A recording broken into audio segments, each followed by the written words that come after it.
Maria Garcia de Fleury. On August 15, the church celebrates the feast of Our Lady of Consolation. Saint Monique, mother of Saint Augustine, spent many years praying to God for the conversion of her husband and her son. Both were converted. After his conversion, Augustine founded the religious congregation we know as the Augustinians, with great devotion to the Virgin Mother of God. In light of the great consolation Our Lady offered Saint Monique while she prayed for the conversion of her son Augustine, they began to call her Our Lady of Consolation. From this comes the tradition of entrusting husbands and children to Saint Monique and Our Lady of Consolation so that God may protect them and guide them on the path of righteousness. The image of Our Lady of Consolation with the baby Jesus shows her handing the strap of the religious habit.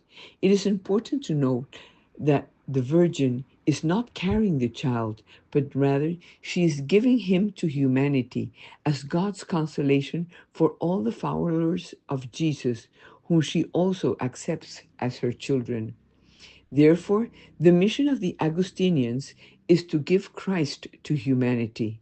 The cult of Our Lady of Consolation began in Venezuela, where the Tariba Indians lived, in the town of St. Christopher, founded in 1561. The Augustinian priests arrived there in 1593. They came from Pamplona in Spain. The Augustinians of St. Christopher sent two religious from their convent to evangelize, carrying only their prayer breviaries and a wooden board on which the image of Our Lady of Consolation was painted. The two priests arrived at the river bank late at night. They took a bitter reed, tied the plank to it to keep it dry, and holding onto the same reed, crossed the mighty river. Upon reaching the other bank, they walked to what is now the Bolivar Plaza. They were settled there. The first thing they did was to build a hermitage where they celebrated Mass and evangelized. Years later, the Wasimos and Capachos tribes fought against the Tariba Indians, and the later fled the area. The priests returned to their convent. A Christian Indian woman took the image of Our Lady of Consolation to her home and placed it on an altar.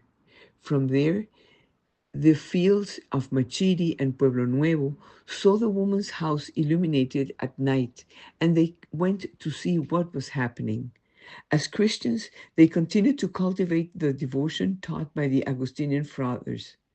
Our Lady of Consolation of Tariba has become part of the Tariba heritage, and her devotion has continued to spread the sentiments of the people of Táchira and serve as a unifying factors for the sentiments of the Venezuelan Andean people.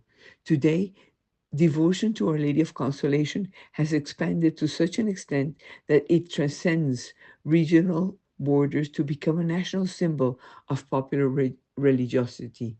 The local bishops have been responsible for keeping the devotion and the tradition of Our Lady alive as a consolation for all in the face of the problems of daily life, because she is the Mother of God, and with God we always win.